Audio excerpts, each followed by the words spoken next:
and I'll tell you when it goes live here. Okay. All right, you are live.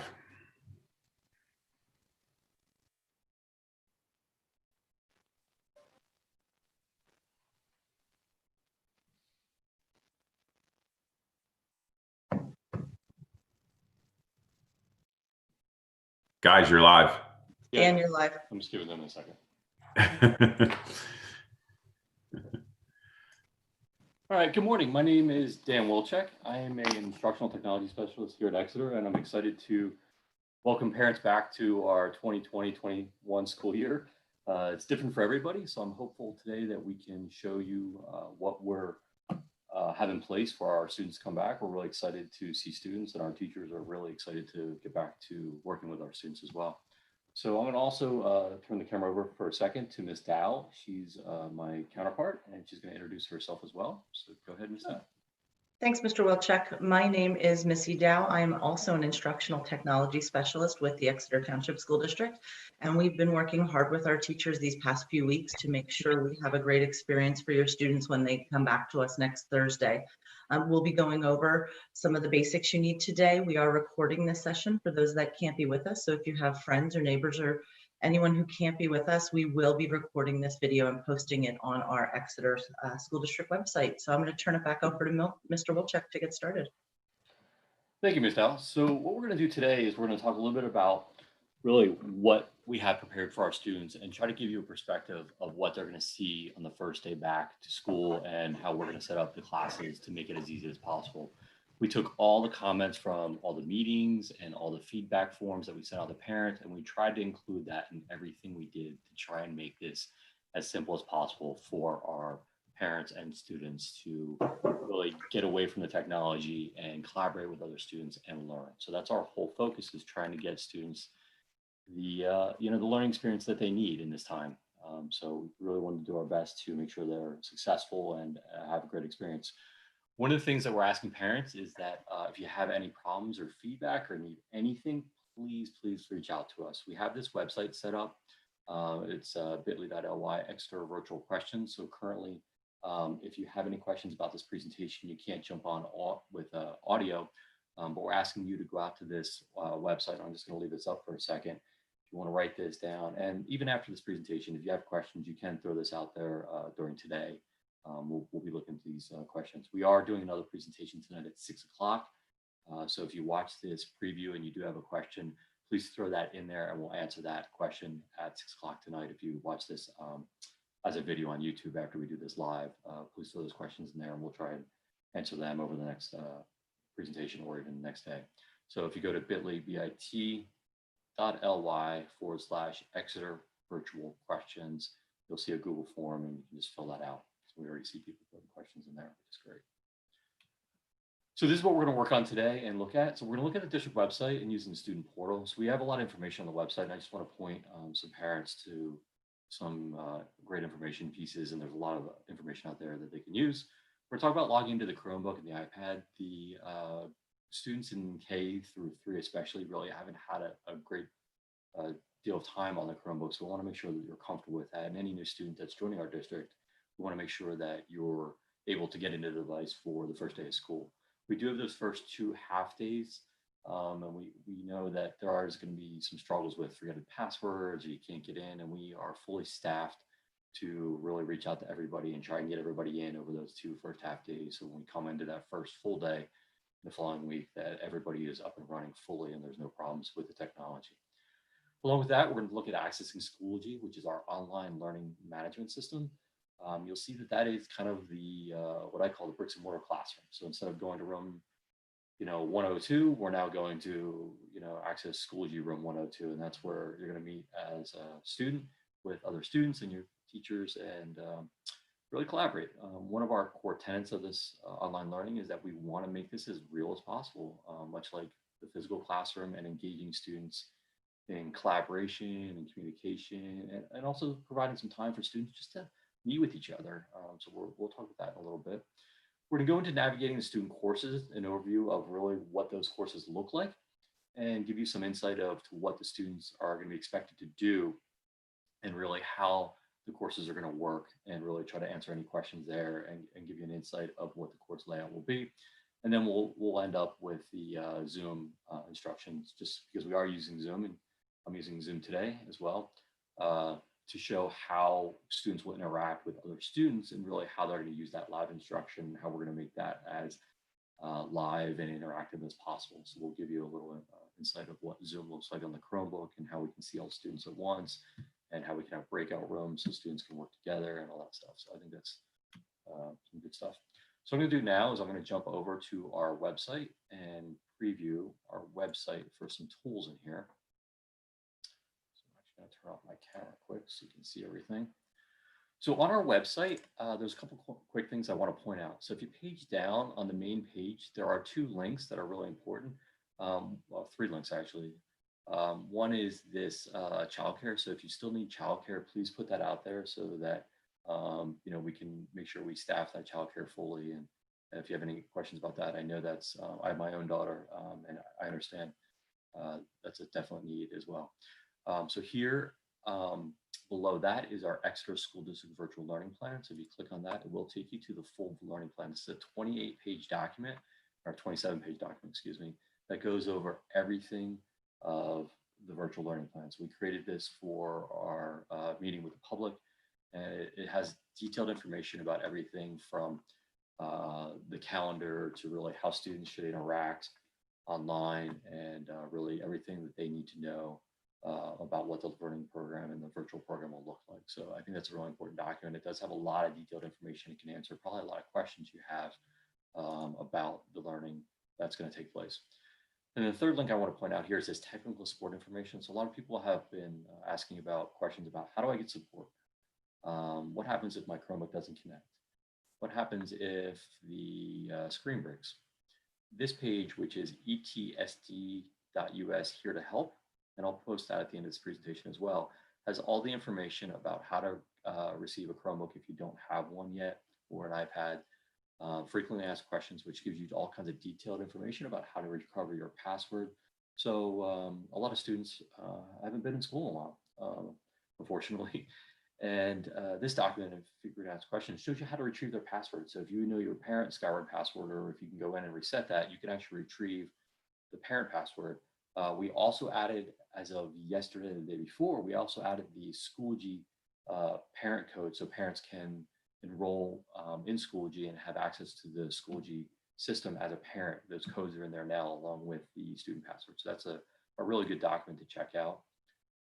You can see this tech help link is here, ETSD.us tech help. That is where you would put a tech ticket in. So if your computer is still working, students can put a tech ticket in. That could be anything from my Q key fell off, or it's not working, or this website's blocked and I think it should be unblocked.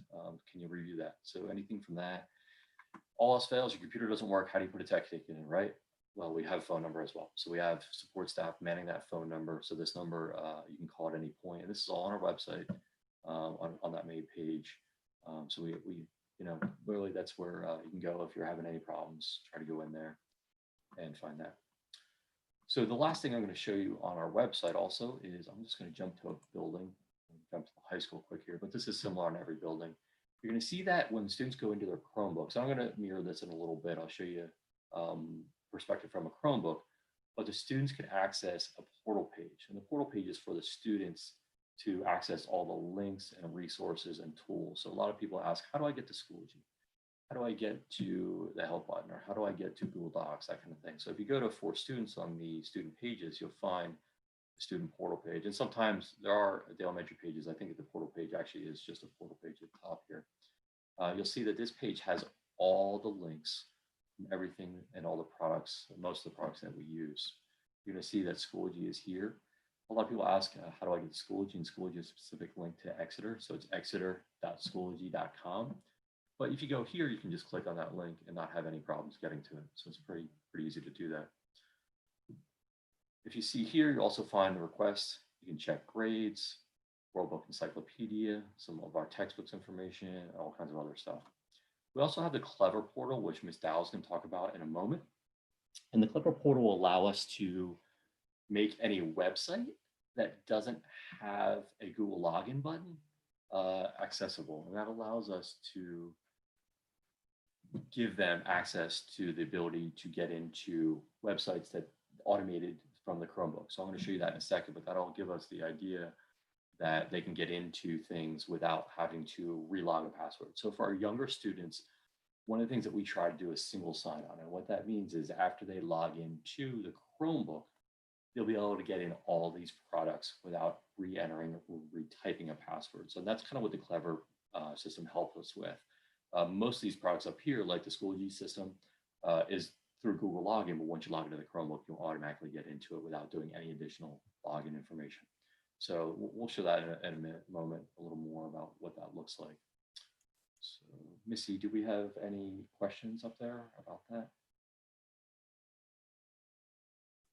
We don't, Dan. We do have some folks that are having trouble logging on. That some links aren't working that folks received. So if anyone listening to us now, the link and you have friends who are having trouble accessing it, it is on our main webpage and they can go there to access that link. We are also recording this. So folks, we will have this posted after we are done so folks can watch it on their own. They have no problem getting into the YouTube channel? They are. They're saying the link. I'm hearing responses that the links folks have don't work, but it is on the main page of the website so that folks can go there and they can click the link from our website to get there. Okay. Yeah, we're seeing almost 200 people in right now. So, okay. Anything else? Any other questions? Unfortunately, I think that YouTube itself is having issues right now. I just went on their status check. So not much we can do about that. Yeah, unfortunately, we don't. We wish we could control YouTube, but we can't control them. Okay. All right, well, we're recording it. So if you do get in at this point, you didn't get in earlier, please put those questions in there. And then by all means, we'll post this video and the next video as well that we're recording at 6 o'clock. And we'll make sure that we get all your questions answered. So if you watch this on a time delay or you watch this as a video and not live, please still include your questions in that questionnaire. And I will make sure that we get those answered for you. And if you want in the question, I didn't ask for your email, but if you have a specific question, if you put your email in there, I will try to email you directly if it's something that you need to be emailed directly. All right, so let's look at Chromebook Login, and we're going to kind of jump in. So the kindergarten students, if there are any kindergarten parents on here, they are assigned an iPad because, quite frankly, we didn't have any more devices or Chromebooks, so they were given an iPad, which I think is actually a really good device for them based on their experience with technology and their age. But any kid student in grade 1 all the way through 12 should have a Chromebook. And we're just going to talk quickly about how to log into those. So I took screenshots of these because I can't do a live video feed of this, but this is basically what the Chromebook login will look like. When you first log in, you're going to see the email. Their usernames are always their usernames at myexeter.org. There is some confusion about that. Sometimes we forget the my in Exeter.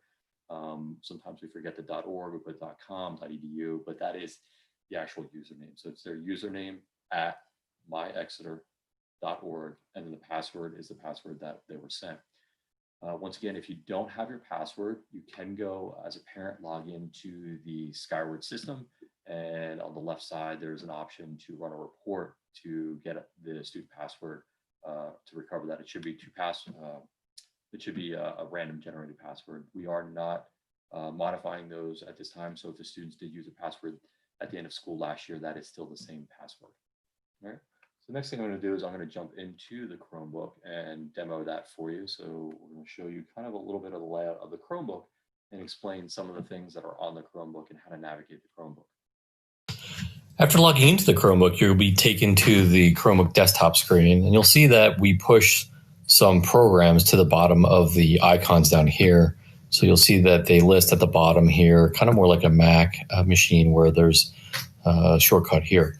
If you click on the circle in the bottom left corner, you'll see that's the launcher. And you'll see the most common programs, but if you click this little arrow up, you see that all the additional programs work here. And if you click on the circles on the right, you can see that there are additional programs here. As a student, they can drop and drag these around and reorder them. And you'll see that Zoom is also on this. I'm going to go into Zoom in a second and show you a little more about Zoom, but that's where you would find the programs. So we go into the Chrome browser. The default homepage for students is actually the portal based on where that student resides. The student's a senior high school student, this example student. You're going to see that they have the portal page. You can also find the portal pages, which we talked about earlier, on the district page, the district building page, and then under for student, and then student portal. So you see on this page, once again, these are all the icons and the resources that students need. So if they need to get to Schoology, they just click on the Schoology link, and you'll see that it takes them right into their Schoology link automatically, or it'll ask them to log in with their Google account. Additionally, there are some programs towards the bottom. We do use Clever. Clever is our online portal login. So if there are sites that don't require or don't accept the Google login, Clever Login is a password manager that we use. So what's going to happen is when they click on the Clever button, it takes them to a site and basically makes those sites that aren't Google enabled. So it'll bring up a login. It's taking a little bit here, but it'll actually bring up a Google login button. And any site that wasn't able to be logged in with the Google button, you can now do through Clever. So you'll see this pops up, and we see a student teacher login button. You select that button, and that'll log in to Clever. There's also these Clever badges. So our students in our younger grades are, I believe, 1, 2, and possibly some in 2nd. The teachers or the tech support staff printed out a badge for you. You can click on this icon. It'll bring up a camera, and then allow you to log in with the badge directly in. So it's kind of a nice tool for students who aren't good with their passwords.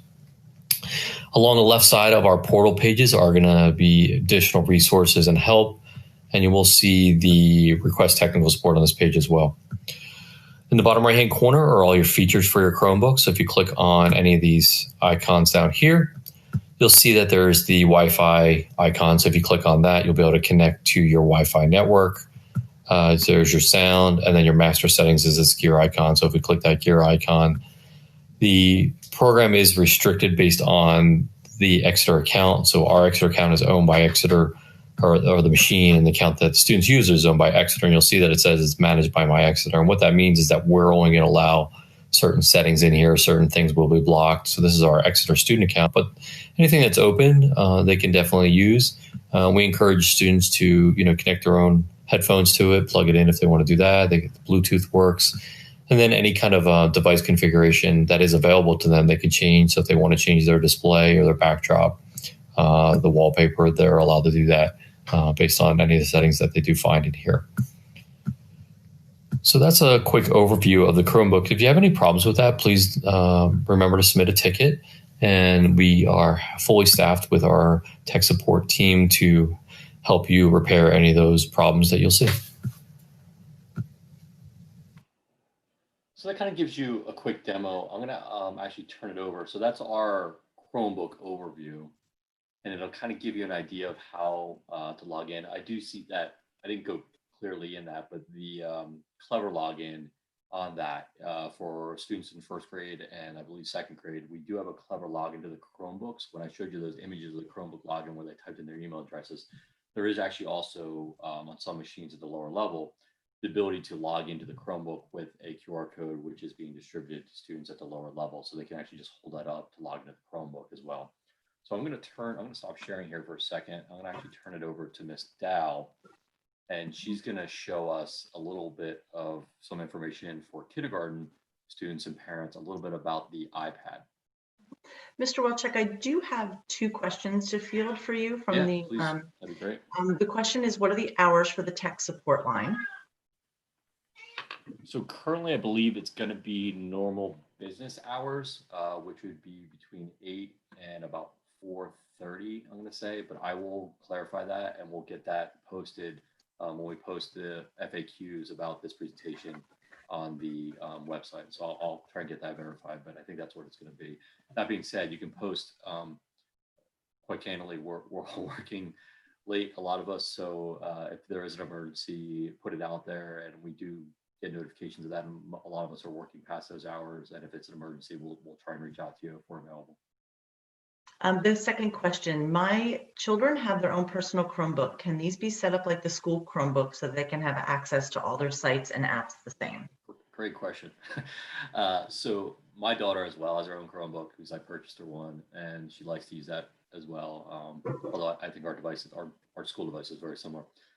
What you want to do is make sure that you log fully off the Chromebook. So if you have a Chromebook, you want to log it off fully on your personal account or your account or their personal account, and you want to log in from the beginning with your MyExeter account.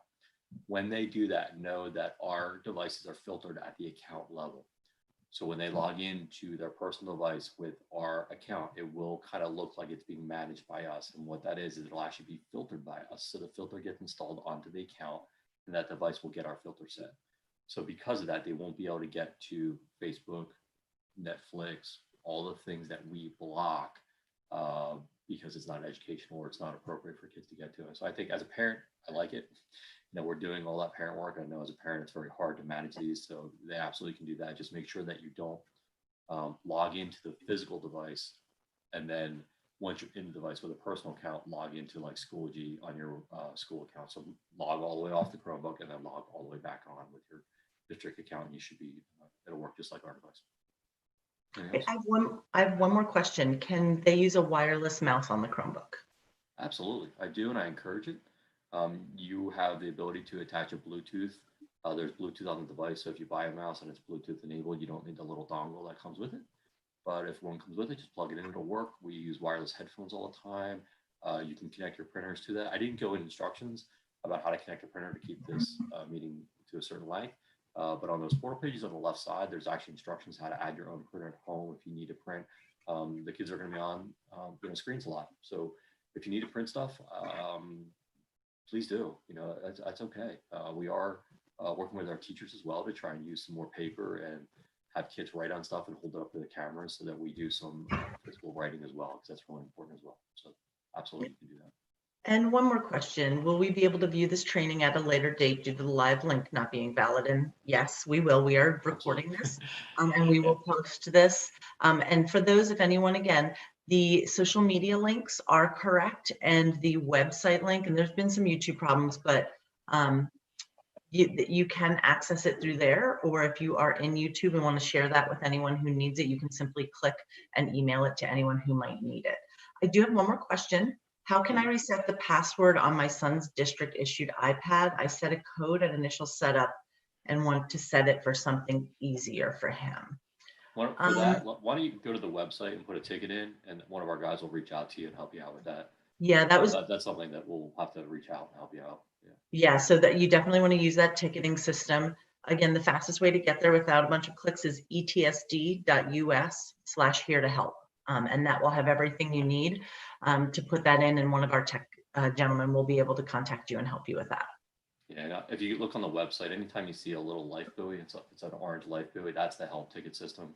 When you get in there to log in, it's actually the student's first part of their email. So their username, it ends with like a 0000001. It's not the full email, it's just the username. And then their normal password they log into their device with, and that'll get you in the ticket system. Once again, if you don't know your password or can't get in, just give us a call at that number on that website, and we'll definitely help you out. We'll make sure you get in. Great. All right. That's all the questions I have for now, Mr. Wilczek. All right. Do you want to demo the iPad? Yeah, I'll do a little demonstration of the iPad. It's obviously different than a Chromebook. There's no official login. So I'm just going to take a moment here and share my iPad screen.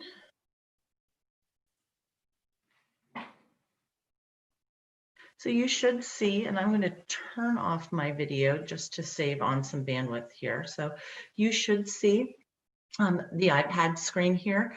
When you're, there's no, you may set a passcode, but there is no passcode set. And when you come in, you'll see any apps. This isn't an exact replica of what you see, but you'll see apps, and you can access any of them through the iPad. The main apps you'll want to use are, we've put a link for Schoology on the page and that Clever app. You'll also see different apps that your teacher will talk to your child about. You don't need to worry about them yet, such as Reading Eggs, First in Math, Brain Pop, things, Dreambox, apps like that. Again, no need to worry about setting those up yet. Your child's teacher will talk about those as the time's appropriate. The two I want to talk about today are Clever. You should have, when your child received their iPad, a QR code. And we've heard some folks are saying, well, what do I do with that QR code? That QR code is a great tool for our little ones who really don't have letter recognition yet on a keyboard, and to help you out as parents be able to log in without having to type that username and password. We do have to do that for Schoology, but outside of that, so if for some of the apps we use, if you tap on the Clever app, you're going to get a camera, and I'm going to switch. If you see in the top right hand corner, it's coming up at me at my ceiling right now, but if I tap in the top corner, it switches that camera around, and I have a sample QR code here. It will recognize that. It's being a little slow because I'm sharing, so I'm going to try to give it time. It's scanning it and going in, and it's now going to flip me right to Clever's webpage. Again, this is a sample student for confidentiality's sake, obviously, so I won't see all the links that you might see with your kindergartner, but those links up at the top will link. You'll see there's instant login applications, there's Reading Eggs, Discovery Education. Again, you'll see Dreambox, you will see First in Math, things like that. And when you tap on those, it will launch the app for you and log your child in right away. Because again, we know kindergartners, we don't want to waste time on trying to get students logged in. We want them to be in and be able to work right away. So Clever is to automatically log you into apps.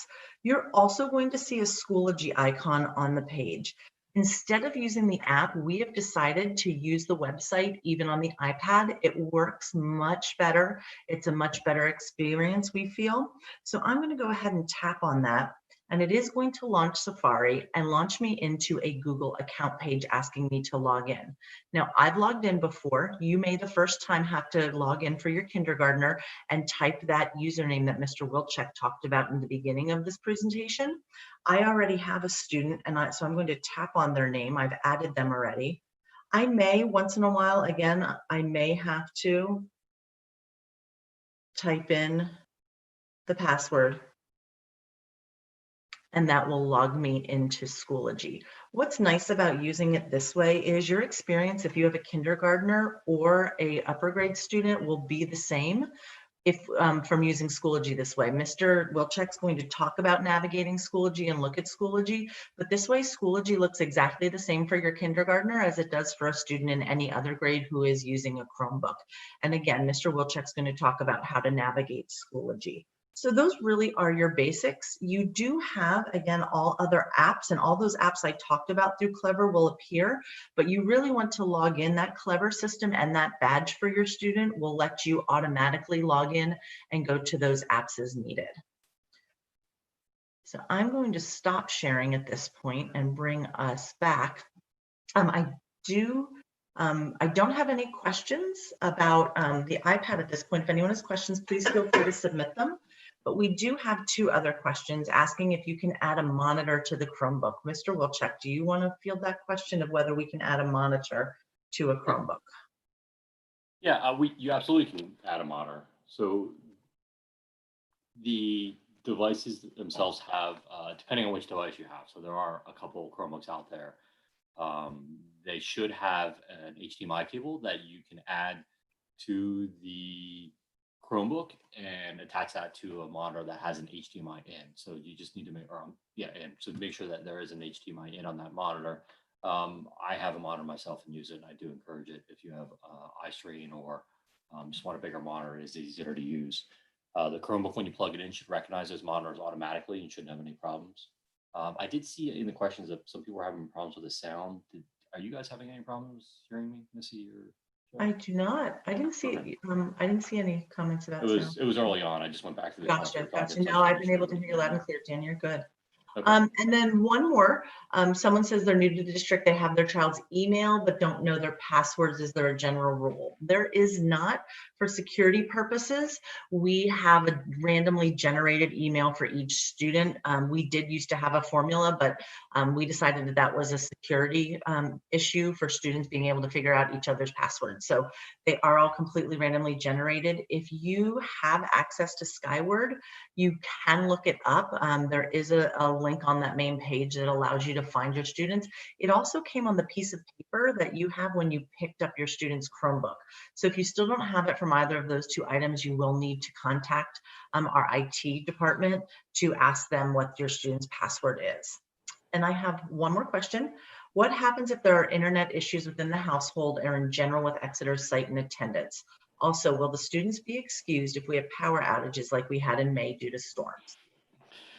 Yeah, very candidly, we know that that's a concern, and it's something that we've been working on. We purchased Zoom for the district to try and alleviate some of those concerns and try to limit the bandwidth. So Zoom is a little bit better, I think, at varying that bandwidth, and you can see that we've been training teachers also to do certain things with the meetings to try and lessen the bandwidth. So some of the times, if you see us, Ms. Dow and I are actually turning our cameras on and off on purpose to try and make the stream as soon as or clean as possible. We tested it at length across Exeter. We've been doing this for many years, and we've had really good stability, and we've had very good success as a whole with that. Now, is there issues? There can be, absolutely. So we need to hear from you guys. If that's happening, let us know, and we will work with you and find a solution around that to make it work. So that's something that we're very aware of and have been testing and are making it the best we can. So power outages, much like if we have power outage in the building, it's a part of life, and we will obviously make accommodations. The students are doing a lot of stuff synchronously, which is live, but they're also doing a lot of stuff asynchronously, which is when we're not live on the internet. The Chromebooks fully work offline. So the hope is that if there's power outages, that we could do the work. Actually, it's almost easier at home with power outage than in school, because in school, at some point, we can't have kids come in. At home, we can kind of almost still continue to read and do certain things offline and make those days up and kind of shift the hours a little bit. So we will work with that, and teachers are aware of that, and we'll make sure you're on. So if you have problems, please let us know. We just need to hear about them, and we'll work with you. Yeah, and you would contact your building. Let your building know if you have. I mean, we know when outages happen and what communities they're happening in. But if you have an extended issue with it, please just feel free to contact your building to let them know that your child's not able to get internet access. And we, of course, will make accommodations for that. I'm looking at a question here from Michelle. There's a parent that's new, and she's saying that she went to Skyward last night, didn't get her password, or couldn't find the password, or wasn't there. That is possible. I would check again. If you can't, reach out to the guidance counselor, and they should be able to retrieve that for you. So if you are new to the district, they are still configuring some of that and scheduling, and it depends when you enrolled. It's possibly that there's a delay of a couple of days from when you enrolled and that password appearing. But if you need that right away and it's not coming up, and you found where to find it, but it's not there, it's blank, reach out to the guidance counselor. They should be able to help you out. Another good question: can a parent access children's Schoology accounts on the phone app for children in different Exeter school? For example, if you have Brighton and Lorraine, you absolutely can. I'll be honest with you, I find it easier to set up on a computer, but I understand if you don't have a computer, that's not always possible. But when you are in your parent account, there should be an option to add child. So when you have your first child set up, you do need to put in a separate code for your second child. And when you click on your account, there should be an add child option where you can put that code that you received in the email. And then when you click on users, you'll be able to switch back and forth between those children to see their accounts from the different buildings.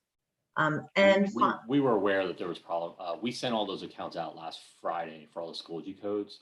And some people, they should have came in email. So if you didn't get them, we also added them to that same location in Skyward where the passwords are. We did that, I believe, a day or two ago. So we're trying to get them out there as much as possible. So check that area in Skyward. They are there now for all your kids as well. Again, asking how will Chromebook insurance be managed this year? Normally we pay for it. When will that link be pushed out? And this is specifically for older students in our one-to-one program. We are not doing this for our younger students, but Mr. Wilczek, I want to pass that to you. We're working on getting that email sent out. We generally give you a window of 3 weeks, after 2 to 3 weeks after school starts, to pay that. We didn't, when we rolled out Chromebooks, we weren't going to collect money this year for safety reasons. So it is going to be a virtual link. It'll, I believe, be the same cost, which was $10 in previous years, to cover 2 accidental damages on the Chromebook. So we will get that link out once school starts, and we verify that everybody has that Chromebook in the enrollments. But at this point, you aren't covered over the last year insurance if you bought it. But I'll try and get that out in short order in the next couple of days. And finally, can you recommend a printer that will work with the Chromebooks? The one we currently have is not compatible. One that's cheap. Quite frankly, they're all But I cheap think one that's nowadays. Wi-Fi enabled. You just need a Wi-Fi. Wi-Fi enabled. Yeah, I know Mr. Calamita could actually speak to that better than I, but really, I buy HP just because they're universal. Don't spend a ton of money because they break and they're all cheap and they're expensive. So under $100.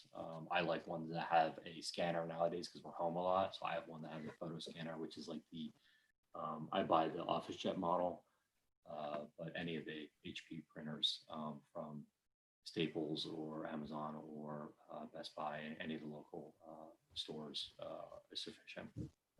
Yeah, and anything that is a Wi-Fi enabled printer that's been, created in the last few years should work for you.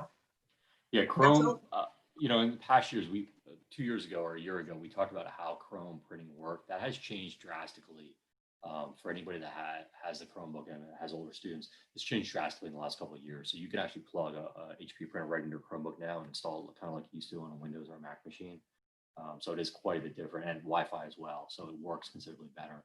The instructions are on those 4 pages on the left side. If you need help with that, if you get stuck, let us know. We are caught up on questions. So if we want to move into the Schoology portion and navigating that, we're ready to go. All right, so this is our Schoology. Let's talk a little bit and show you some examples of what our Schoology classes look like and what the students are going to see as they come into these Schoology classes. So as a parent, this is what I want to know about, right? What are my kids going to see every day, and how do I find their information and what they're doing?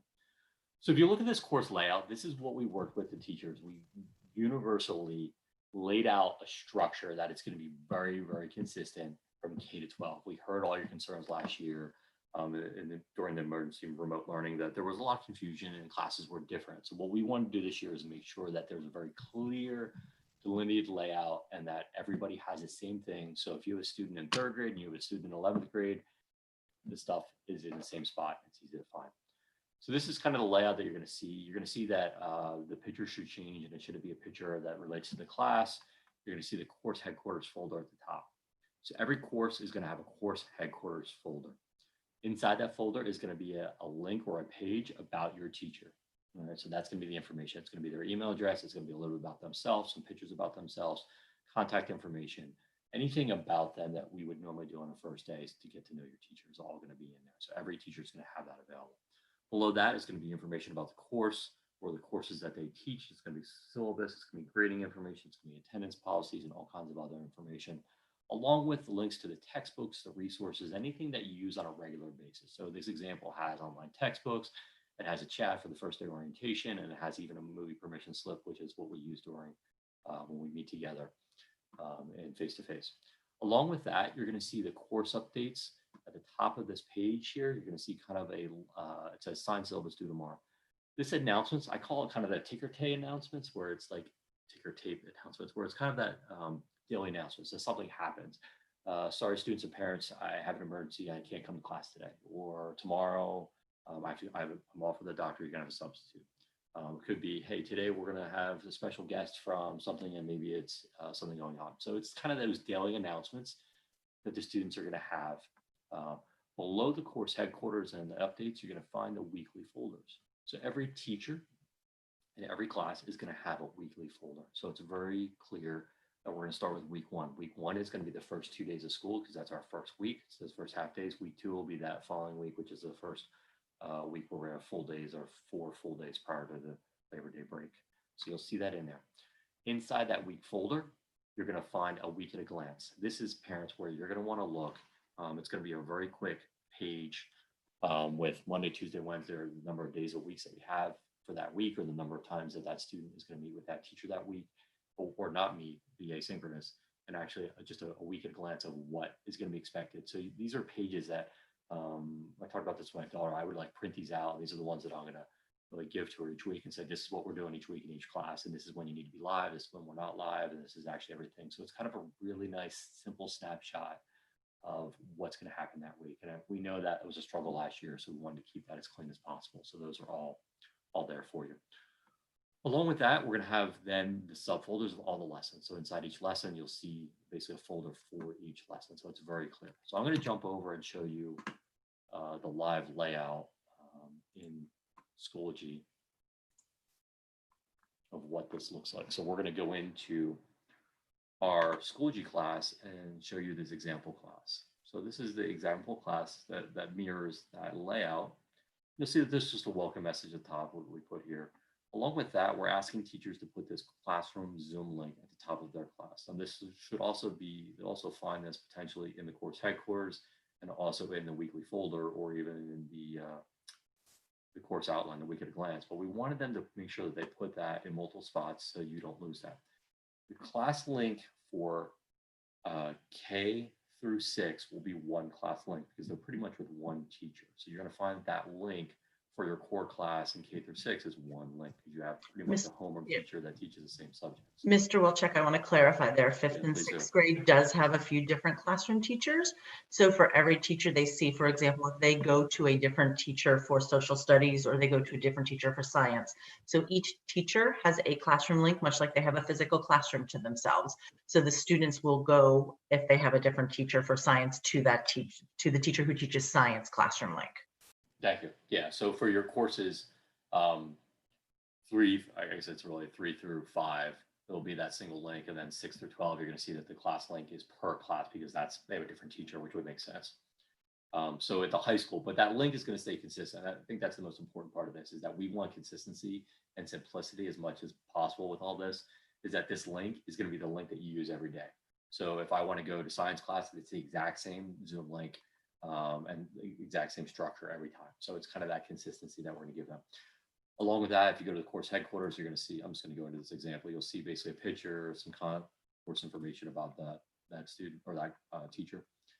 And then I'm just going to open up week 1 here and just give you a little idea of what week 1 looks like. So at a week at a glance, you'll see that there's nothing in here, but it'll show you kind of what it is. So it shows you basically a week at a glance. So Monday through Friday and a little information about possibly what's coming up. And then inside each one of these subfolders, you're going to see, if we open up Monday, you're going to see the lesson. So this is really, this lesson itself is really designed to be mostly offline where it's not including the live part. So it has very sequential parts. So you're going to see that the introduction is here, the warm up, what they're going to do, the direct instruction from the teacher reviewing the lesson, and then really assigning them the information back here of what they had to submit. I just got a text that they were having problems hearing me. So just let me know, Ms. Dow, if you can't hear me at all. I'm going to try and boost my mic here a little bit. Sure. Yeah, maybe I can hear you okay. So I'm not sure why some folks can't hear you, but if you could just maybe be a little closer to your mic. I'm going to boost this. You're probably going to hear my mouse clicks now. But That's okay. We'll That make is it much nice. louder. We'll make it nice and loud. It's better to be loud than quiet. All right, see if that helps a little bit there. All right, so as we go into this, you'll see that this is basically the lesson layout, and you're going to see that this repeats itself over multiple days. So each day they have a very clear. Now this looks like a lot, right? But know that these are chunked into very small components. And the whole point of this is that at online learning, we want to transition the kids very quickly to small components so that they don't get bored with just watching a video. The whole point of this is that we want learning. We don't want kids just to watch a talking head. We want them to engage with other students and their teacher and really engage with the content and make it as possible or as close as possible to an actual bricks and mortar class. So with that, one of the things that you're going to see in one of the tenets of our program is that students engage with each other and have collaboration. So that's one of the reasons that we got Zoom, is that we wanted to make sure that we can have breakout rooms where students are put in with their other classmates and they can work together collaboratively. They have that time, much like they do in class, that learning is collaborative, right? We want to learn from each other. We want to engage with each other. So we are going to do that. And that's not something we did a lot of last year. So you're going to see that that's really an important part of what we do. Along with that layout, I'm going to jump back and actually show you the elementary layout because it's very similar. However, our elementary students in K-2 are going to be slightly different. So everything's going to be here as well. Our course headquarters are live link. But if we go into our week, you're going to see that we're going to see a little bit of a different layout. So trying to make this as simple as possible, we decided that we're not going to have each lesson break down into separate links and components. And at a lower level, we can make this simpler because the kids aren't going to be submitting as much and doing some of the tasks that we are going to ask our older students to do. So you're going to see that if we click on this link. This link is going to be a page with all the information that they potentially need. So you can see that's blank, but it's going to have all that information in there of all the lessons that they need to get into for that week. So each week it will have, this is like a full day here. So you're going to see that it's kind of chunked at an elementary level more into like the subject type, and they just go into that link, and that link's going to have everything right there instead of kind of clicking back and forth. So what we're trying to do is make it as simple as possible for students and parents, because we know our young students are going to struggle with navigating. We know that we all have jobs to do every day too, and that it's going to be very hard for parents to have to sit with students. So we want to make sure that we can kind of keep a very consistent pattern and a very simple pattern that students can go in here and really kind of, once you help them maybe get in here or learn this over a couple of days, they can understand that, hey, right here at 9:20, I have to go click on this link, and that's from there, it's going to take them through all the stuff they need to do, and they're not clicking back and forth and getting lost. So we tried to make that as simple as possible. I'm going to just jump in as a student now, and I want to show you a couple quick things. You're going to see that everything in here now gets minimized. So you're going to see on this left bar that I was in as a teacher there, you're going to see that it's even simpler. So they're just going to see this materials page, which is going to have basically the course headquarters and all the lessons and everything in there. And then they're going to have updates, which is this update message at the top. They're going to have members, which is all the students in the class, and then student attendance. Now, the student attendance will only be used for students in 5 through 12. That'll be the link that when they come in the morning, they have to check in. More information will be provided about that, but basically the students will click on this, any student in 5 through 12, and submit their attendance that they've enrolled in the morning in the classes. Basically, when they log in, it's a way for us to track them. They will also be taking period attendance, but this is just the morning check-in. For students in K through 4, the teachers will be taking attendance. We know that those are younger students, and we don't want them marking their own attendance, but for students in 5 through 12, they'll have that link in there. I'm going to pause there, Ms. Dowell, and just see if there's any additional questions. Yeah, a few questions I'd like to address. If someone's asking the best way to navigate around Schoology using the back button, that is not the best way actually to navigate. You can, it's not that you can't use the back button, but Mr. Wilczek, can you go back in, because you're in a student right now and it won't work, could you go back in and show like we call it the breadcrumb trail. It's a way to find your way back when you're inside of something. So when you're inside of a folder and working, and you may get, linked into something, up at the top, you'll see little blue links. Let me jump into this other course. That'll be clear. So when you go into this introduction part, right here, you're going to see. Yep, you will always see at the top of any space you're in Schoology links to get back out of folders. So you'll see that Monday introduction folder, that's where you're currently located. And above that, that's showing you that Monday folder is inside of the week 1 folder, which is in that sample course. So if I click, those are all active links. So if I want to get back to the main course page or back to the week 1 page, I can click on those as hyperlinks. That's a great question. Yeah, and there's also, and the teacher's going to work with students on this. This link for the upper grade students, you're going to see that these are sequential pages. So we broke these down into like subsets. So you'll see that there is directions at the bottom of this that this teacher created. Click the next button in the top right corner and begin. So you'll see that they can click this next button, and it'll actually walk them through the parts of the lesson as they go through this. You'll see that that's a navigation. Sorry, Mr. Wilczek. That's more for upper students. We're not taking our lower grades, our primary students, definitely. Yeah. Thank you. We have a comment that I love the organization. This person is taking a course to teach online at a college, and it mimics exactly what we've been focusing on.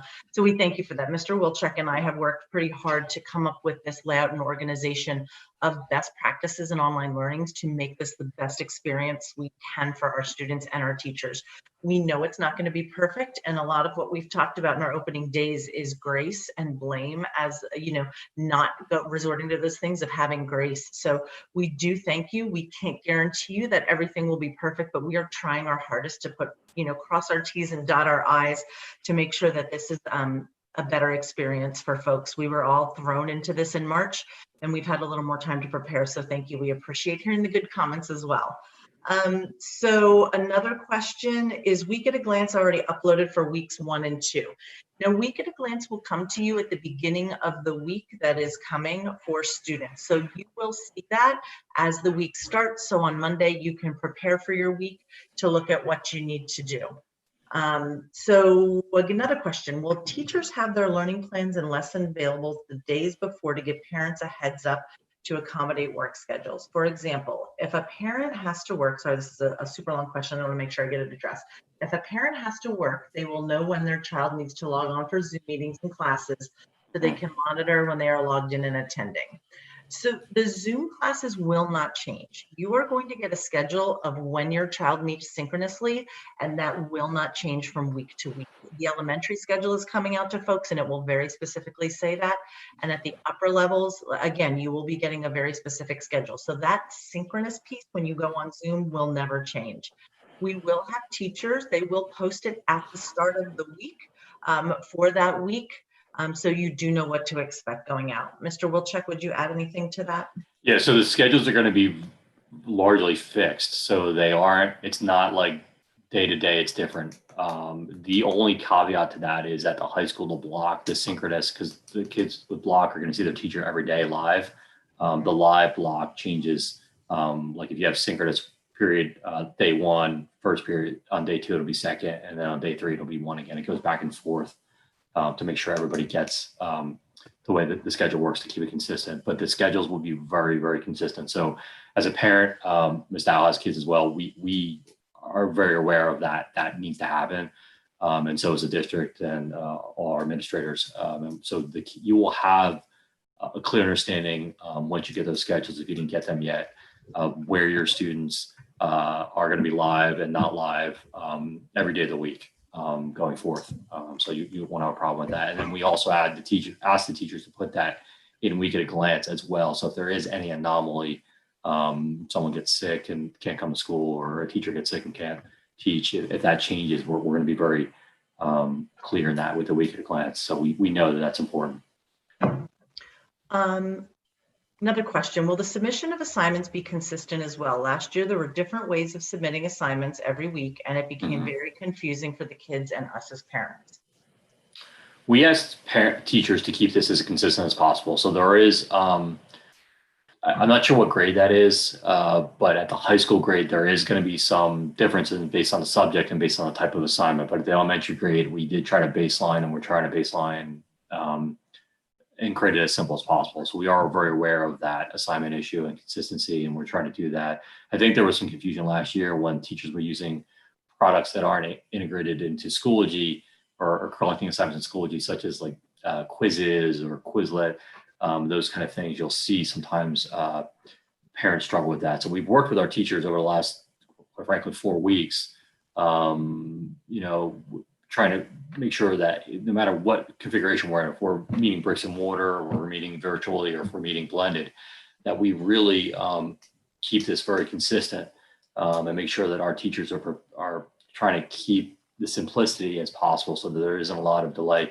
You will find that if there is any variance, it's going to be variance between classes at the upper level, not at the lower level. So if you have a single teacher at the lower levels, which happens all the way to K-5, they should have a very consistent pattern across teams and across subjects. Is that, do you have any insight on that, Missy, as well at the lower levels? At the lower level, well, I will say, I can't guarantee you that there won't be a submission grade 5, grade 6, or even grade 4 with using different tools.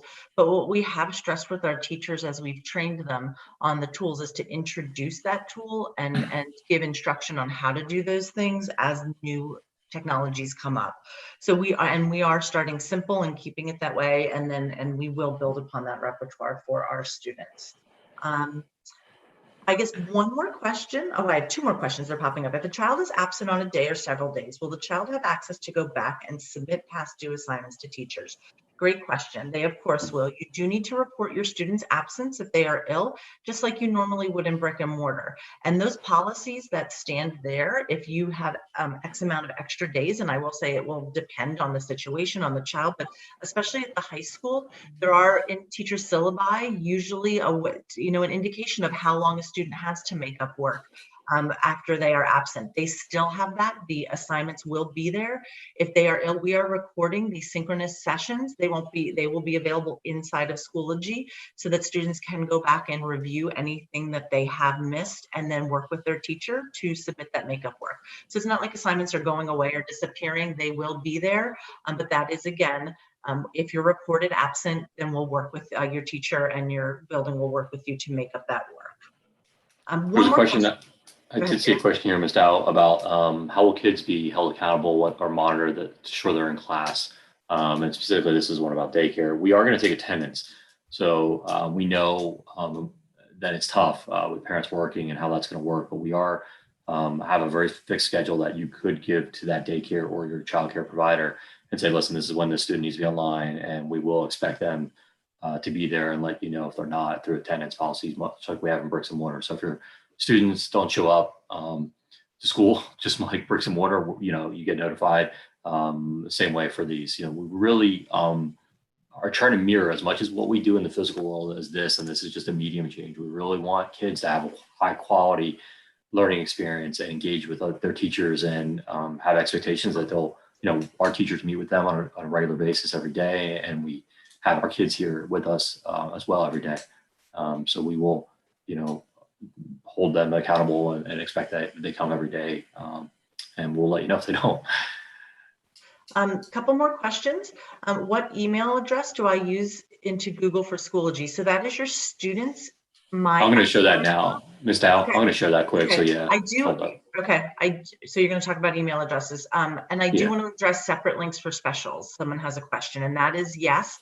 Even in the elementary building, it got very confusing for folks last year, or for our specials teachers, that it was another folder inside of this one big mass class for all third graders. I guess we didn't specifically address that either, that each teacher has their own classroom. So it's not being mass taught by all third. I'm going to, while he's turn my video on so you can see a face while I'm talking about this. Each will have their own classroom. So your third grader, if they have Ms. Bond in Etowah Creek, Ms. Bond has her own class. But however, they will go to the specials class when they have art, and their teachers will help them navigate that, and there will be schedules posted, and there'll be information from your buildings about the specials and when that work that's available for them.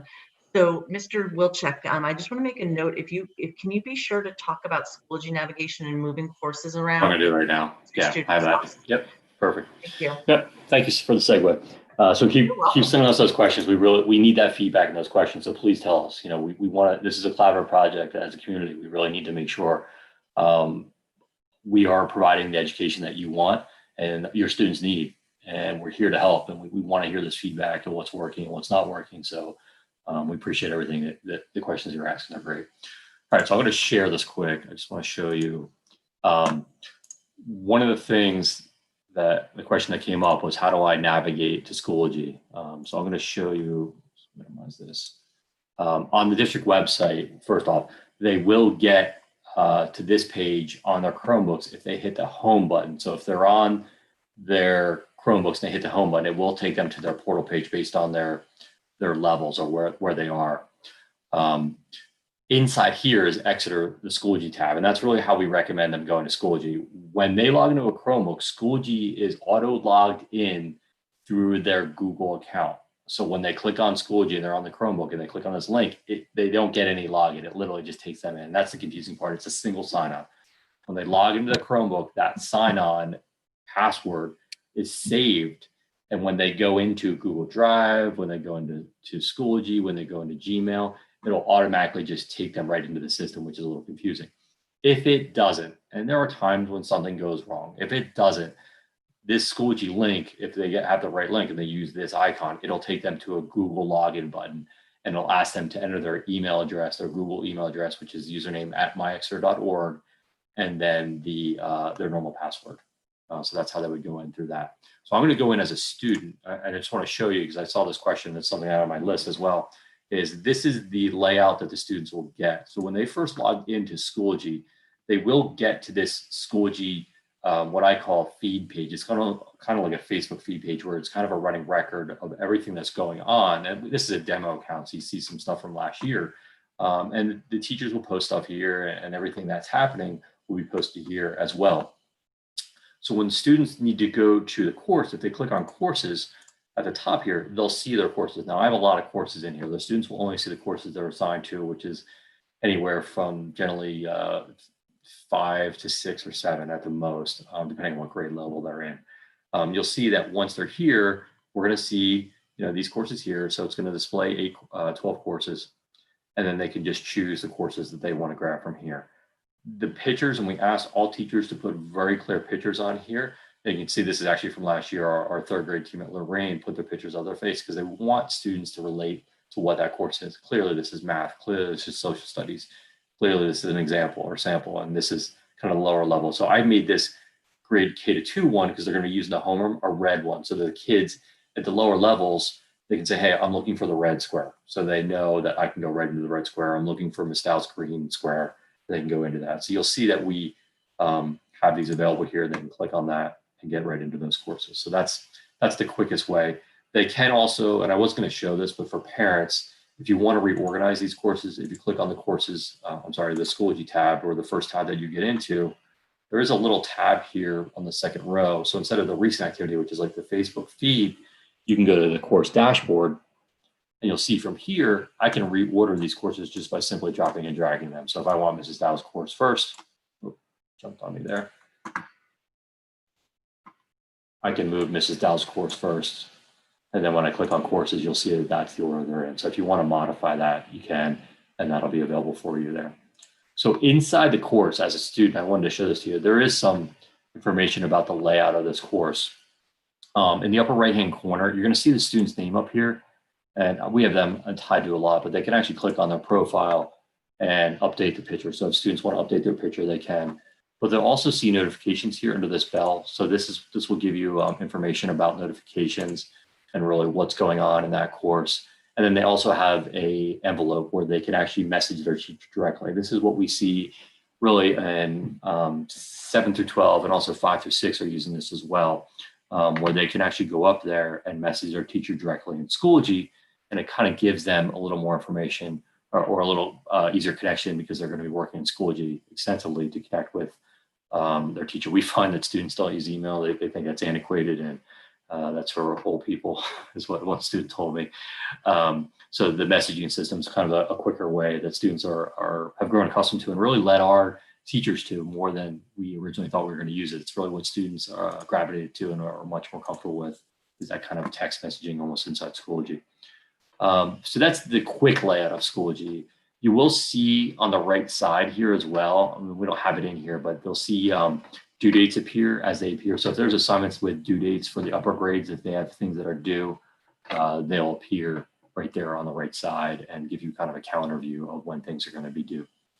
Ms. Dow, is there any other questions or any other feedback we want in there about that? I do. Let me check one more time. I don't have any there. I do want to address one more thing, Mr. Wilczek. Just this is specifically for our K through 3 families. When you click on courses, you will see an individual course for math and ELA and science and social studies. We are very much trying to keep it very simple for our K through 3 kiddos, and they will only use their homeroom. Grades 4 and up can navigate that. They still will have different classrooms for their specials, but they will only use their homeroom, and it will have a picture with their teacher's name on it. And there's information coming home from your buildings about that on the first day to go to that homeroom class. But I just wanted to be sure you know, for our little ones, we are not asking them to use all the different classrooms per teacher, just the homeroom. So I wanted to make sure I added that. And then one more question. Is there a way for a Zoom call to come in for the younger students at a time they're supposed to have synchronous learning instead of them having to pay attention to a time and link? I don't know, Mr. Wilczek, I'm not sure that that's technologically possible, but I want to throw that out to you. I didn't understand that. Could you rephrase that? So when it's for the little ones, like when it's time, is there a way to notify them when it's time for synchronous learning, like to have them get a call? Yeah, so all students have a Google Calendar. So the Chromebooks, they have a Google Calendar, and if you want to add those links as a parent to that calendar, it'll pop up a notification. You can add that, and we encourage you to use that calendar. the student's Google Calendar to add things in. So that'll pop up a notification right on the Chromebook and tell them that basically they have to click on this link. So you can build that out in the calendar if you'd like. There isn't, the way we're using Zoom, the problem is we're using it to keep it as simple as possible. That link is a perpetual link. It's one link that we're going to use for as long as we're in this configuration. So that link isn't going to change. So there's no date tied to it. It's an open date. It's just an open meeting that we leave open.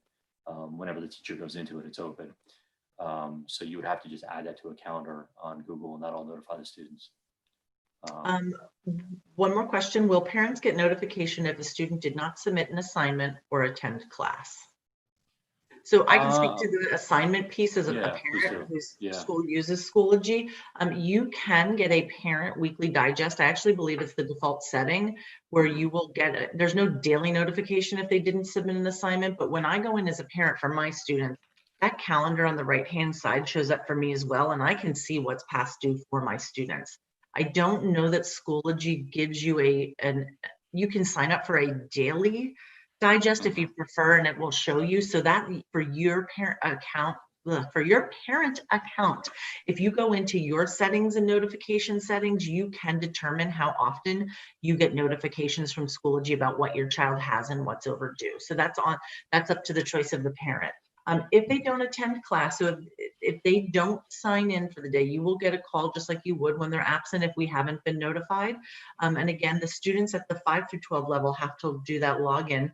And at the K through 4 level, the teachers will take the attendance and then report that to the secretaries, and they will generate those automated calls. So that will happen on a class by class level at the higher grades.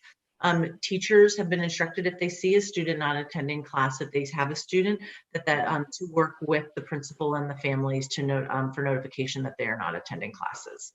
Would you add? Our teachers will reach out to you first if they see concerns, much like bricks and mortar. So if your student, son or daughter, doesn't show up for class, they're going to reach out to you. We want, we really need our students here with us and learning with us.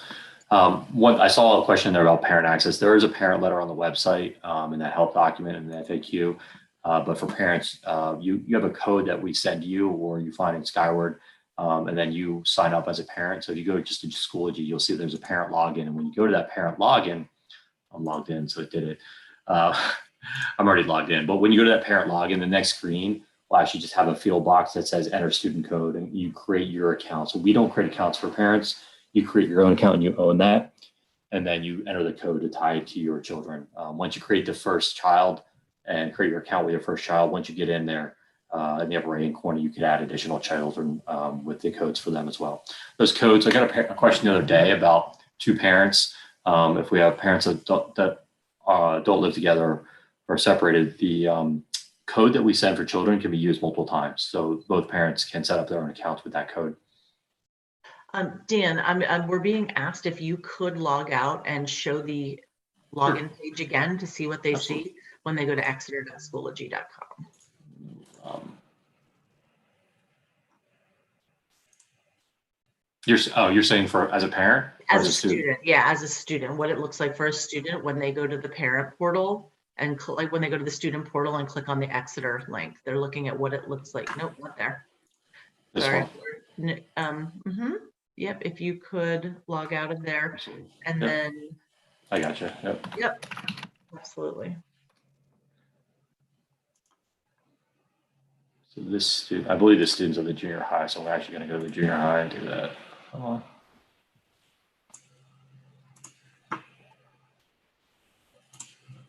So when I'm in as a student, I'm already logged into this account. Like, so I'm on the Chromebook. I literally just click on this link. It's going to either give me this screen. So they on a Chromebook, they shouldn't even see this screen. It should just take them right in.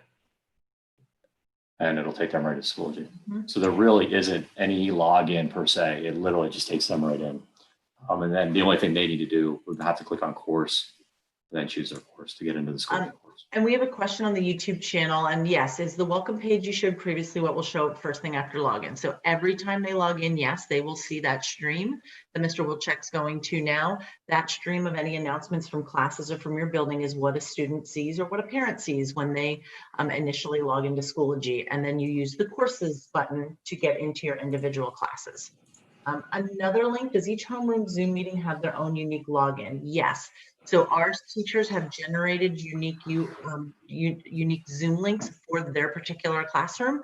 They are secured and protected so that you need that link to get into them, and they have a password associated with them. Our students will not have to type in that password through Schoology. But yes, every teacher has their own unique, and when you go into that teacher's classroom in Schoology, that link is there for that particular class. So, and clarify that at the lower grades, they're only using K through 3, especially, they're only using the homeroom link. That is the same link that they're going to use for ELA, science, social studies. It's one link because they only have one teacher. They're going to use that same link for homeroom meetings, morning meetings, English, math, science, social studies, all the same link. Does that make sense? mm-hmm. All right. So What else? parents, they're saying they haven't received their student codes yet. Again, if you are able to log into Skyward, you can, your Schoology parent code is in Skyward, the same place you would find your student's password. If you cannot do that, you can call our hotline or you can put in a ticket and our IT support specialist will help you to receive that code. Yeah, well, maybe we'll send them out again. So I'll look into that and see. I see your name, so we'll try and look in and see if those emails came out. If you're not receiving those emails or they're not going out properly, we appreciate that I feedback. see one more question in the YouTube chat, and I just think I need some clarification. Is this format new to the kids as well? The format for inside of a class, this is a little new, and our teachers will walk them through it, and we will continually, consistently, those first few weeks, explain to students how this format works, because it is a little more detailed and consistent than what they saw in the spring. I think that's what the question was. Yeah, I think at the elementary it's new. I think 4, like our students over 4, our current 5th grade students all the way through 12. This isn't new. I mean, it's more of a fixed model. So before, teachers had a little more latitude to do less structure, but we structured this this year. But it isn't any student that was in 4th grade last year, all the way up to our 11th graders last year, current seniors. This won't be anything new to them. So Mr. Wilczek, I know we're good on questions, and I know you still have to talk a little bit about Zoom. So, and we're at an hour. Yep. So let's show Zoom quick, and then we'll let everybody go if they would like to. So I'm going to show you quickly a little bit about Zoom. So what students are going to see when they how they access Zoom, just kind of what Ms. Dow talked about, and kind of what that looks like, so you guys can see exactly what really the students are going to go into that live meeting, because that is new for everybody. So I'm going to show you the Zoom link and how that then goes into the application that we installed on the Chromebook. The Zoom application is going to be used extensively for live instruction. So what we did is we pushed out the actual program to all the Chromebooks, which those students will find in their program list. So one of my recommendations is that they actually pin it to the bottom here, but they often won't need to go into the program. So as long as they're logged into the program, when they click on the Zoom link, which is going to be housed in the Schoology class, it'll take them right to that program. It is slightly different for kindergarten. We're going to show you that in a second. But basically, when we go into the programs, you're going to see this Zoom program. So when you click on that, it's actually a separate program that's installed on the physical Chromebook. The one thing students need to make sure is that they're signed into the program. So once I get here, you're going to see that it's looking for like a personal meeting ID and a screen name and the password, and we're not going to have those. We're just going to have the link. So if I click the sign in button, you're going to see a sign in with Google right here, and we're going to select that. When you get to this screen, it may ask you for your username. So they're going to have to enter your username. This will retain. So I'm going to ask, enter our student account and the password as well. So parents of younger students are going to want to do this for them so that it stays after the first time. So once we do that, everything should work. It'll load their account, and you'll see in the upper left-hand corner, we now have the account set up. You can see in the upper right-hand corner, there are some features. They're pretty generic, so you don't really need to change any, but everything is in here from the audio that you automatically join by audio, which instead of calling through the phone.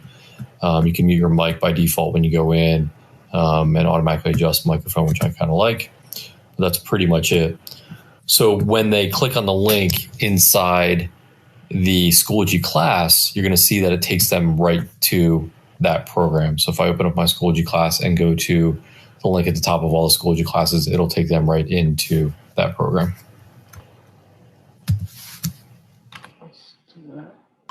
So inside each Schoology class, you will find the Zoom link right here, and that'll allow us to get into our live classes. So when we click on that link, it'll take us directly into the live class as long as you're logged into the Zoom application that is installed on the Chromebook. So we pushed all the Zoom applications to the Chromebook, so just make sure you go to that first, log in, and when you click on the Zoom link, it'll automatically work. If something fails, you just need to kind of log into the Zoom link and then go back here, or the app, and come back here and then click on this link and it will work. But it's pretty stable. So as long as we click here, there's one little thing here. When you click on this, it gives you an in-between screen, and then it looks kind of like it's not going to do anything. Be patient with it. It kind of says join a meeting, and then you'll see that it automatically connects, and it will take us right in to the meeting. It takes up to 20 seconds to get in here, so just be patient with it. So now that we're in the meeting, you can see that they're automatically unmuted our microphone. So if I want to mute our microphone, we can click on the mute button. We can click on the start video button right here as well to start the video. At the bottom, there will be a couple options depending on how the teacher configures the Zoom meeting. So if they want to see a list of other students, you can see them here. And the teacher might use the chat to send links or information to the students, and that's here as well. The share button is turned on this account, which will allow me to actually share my screen with the other students. And then in the upper right-hand corner, you have this gallery view, so you can see multi-view students at once. We call it the Brady Bunch view, so you have basically a pane icon of all the students on the cameras. So by default, that is on. So when you're seeing that gallery view, you'll see that it is on. There's also additional icons in the bottom of the participant pane. So if I have a question, I can click on that icon. It'll actually show the teacher that I have my hand raised. I can actually respond yes or no. I can ask them to go faster or slower, and there's other things, clapping, thumbs up, got it, thumbs down, and that kind of thing. So that's pretty much Zoom, a quick overview. It's quite easy to use once you get accustomed to it. I don't think the students will have too many issues with getting in the first time and getting right connected up with their teachers and other students. So to leave the meeting, all you have to do is hit the leave meeting button, and it'll close this out. It'll give you an in-between option, and you'll see it takes you back to this frame, and you can just close that out, and it'll put you right back into Schoology. So it is a separate program, so you will see it at the bottom, so you can kind of jump between the Zoom and Schoology if you need to. But while you're in there, you'll see that it's a separate program. So that's a quick overview of Schoology. I think it'll be fairly stable. Or, I'm sorry, a quick overview of Schoology and Zoom. We've tested it. It's pretty stable. I know Ms. Dow and I have beat it up every different way we can think of and everything we've seen students do. And we've tried to make it as stable as possible. But really, once you log into that Zoom app, you don't ever need to go back to that app. You just work from Schoology. So we're trying to, if you notice everything we're trying to do, we're trying to limit the amount of really clicks and places kids have to go and really try to keep it as simple as possible. So I think once they have a couple of days with this, my expectation is that it'll be very comfortable to them. So much like we started school and have a new teacher and there's the stressors of where do I turn in my homework and that kind of stuff. I think we'll have that here as well with our students, but I think you'll find that once they get comfortable with this, they'll do, it'll be a good experience for them. Mr. Wilczek, do you mind if I screen share iPad just so I can show how that's No, yeah, please do. different? Let me stop. I just want to show that for our kindergarten families, how that looks a touch different for their students. It's not much different, to be honest with you. It's pretty similar. I'm sharing here. You do also, kindergarten families have that Zoom link. We do recommend, do go in. You'll see it looks very similar to what Mr. Wilczek showed you with the Chrome app, but I would suggest you sign in with your student's Google account. Notice it's down here in the bottom where it says Google. I would do that before the first day, and it will keep that login in Zoom. So if you do that, it's just like what Mr. Wilczek showed you, that I would log in with my Google account.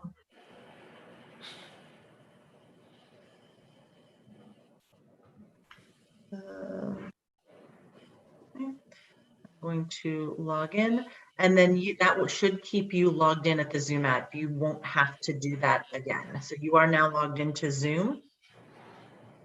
I'm not going to allow that. Okay. So now when I come, it's giving me lots of notifications. So now when I come to Schoology, to my classroom, I also, oops, it is asking me to sign back in again. I wonder if it's going to do that here again. Yep, it keeps asking me to sign in. Sorry about that. We'll just be patient and go ahead on through. Oops.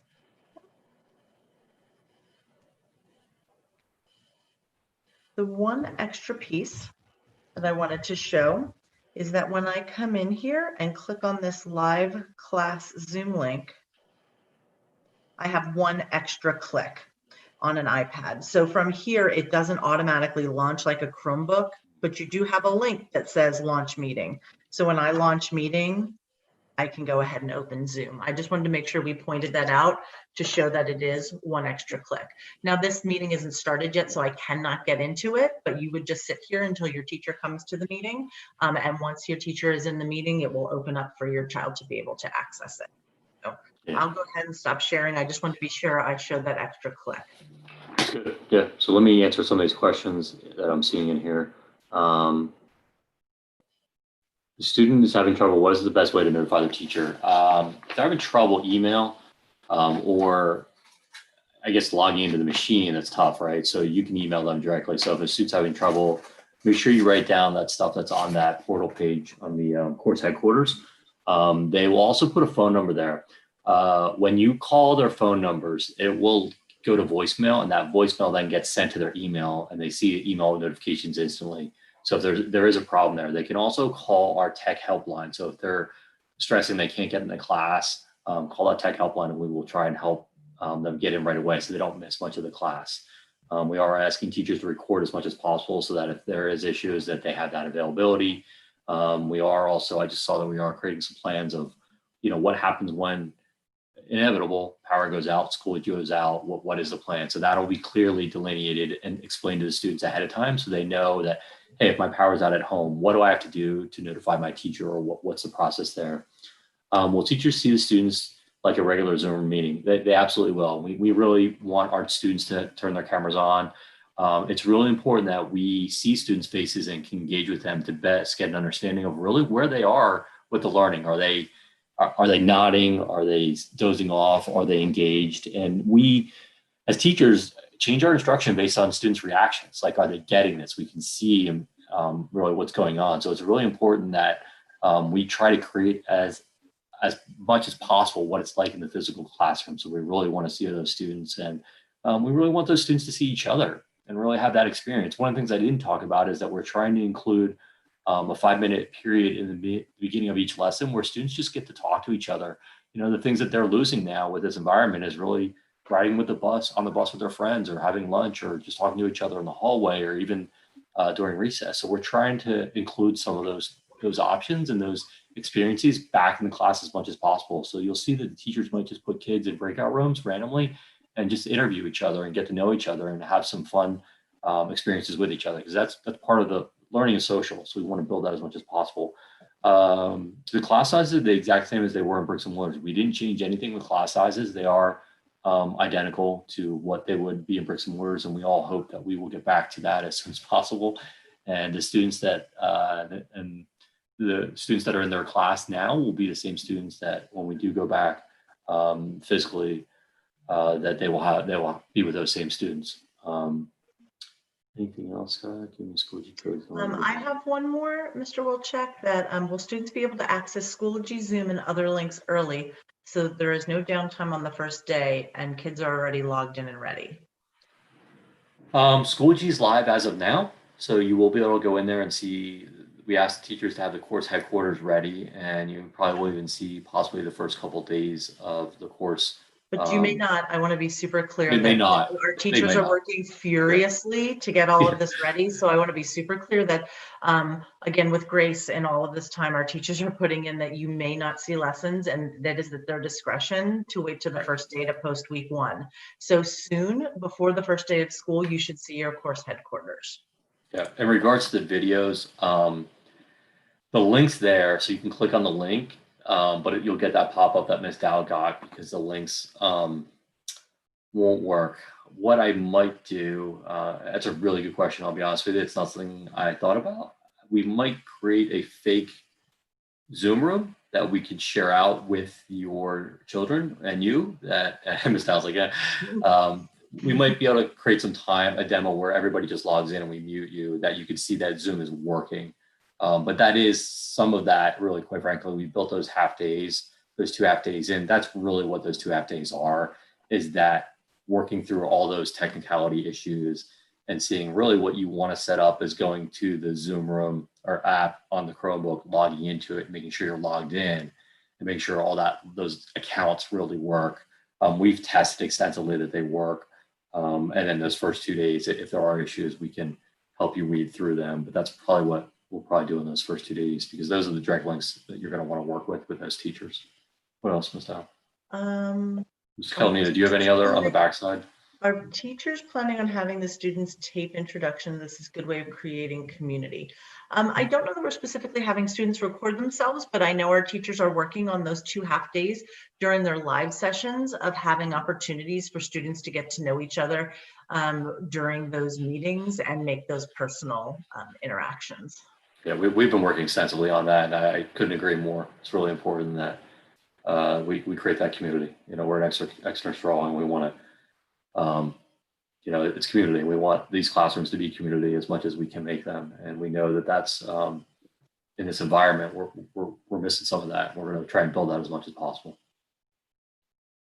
Those and I do see a few more questions about not being able to access those Schoology codes or being able to access anything. Really, your best bet at this point, we want to make sure that you get the attention you need, and the best way to do that is to either call our helpline or to put in a ticket to get someone, so that we make sure that it is recorded and we can get someone back to you in the most timely manner. So if you are having any trouble with that, this link we have created, that it is, Dan, do you mind to click on that so we can see where that is? This really has everything you need from a technology standpoint. It gives you the link for signing up for a Chromebook, our frequently asked questions, how to log in, how to get that ticket, that ticketed help system. So this ETSD US Here to Help is really your key for all things tech, strictly tech-wise, and it's a great maybe bookmark if you need things with technology. So I'm going to highly suggest, if you don't have answers technologically to your questions today about, you know, any technical troubles, that you go to this page and we will get someone to help you. Yeah, if you're still having troubles with your password, very candidly, it's not the easiest thing to find that password in Skyward. This frequently asked questions page has the directions with a document that shows you how to retrieve that. And I believe, if I remember, Ms. Dower, I created a video that actually walks you through that process of how to retrieve that password and that Schoology parent account in there. So check that out. First, and if you still can't find that password, please reach out to your buildings and try and get them as soon as possible. I'm going to stop there. If there's any other questions, please continue to post them in the link that we provided initially. I'm going to actually jump back to that if I can. Yeah, I will echo what Mr. Wilczek said. Thank you for being with us this morning. We know this went long, but we wanted to make sure that we addressed parent questions and had all the information we could get to you out to everyone in the community. This group session was recorded and it will go out on our website so that folks who could not make it or had trouble accessing it will be able to view this. If you are not viewing this live, again, that link will stay active. So if you have questions, please put them there and we will address them to the community. If you would like a direct answer, when you put a question in that form, please include your email address so that we know who, if you would like a direct answer back, so that we know who to direct that answer back to. All right. Well, I appreciate everybody's time. That was a little longer than we expected, but great questions. And please continue to give us that feedback and have a good day. And we look forward to seeing your sons and daughters and next week. So we're excited and we appreciate your time. Thank you. And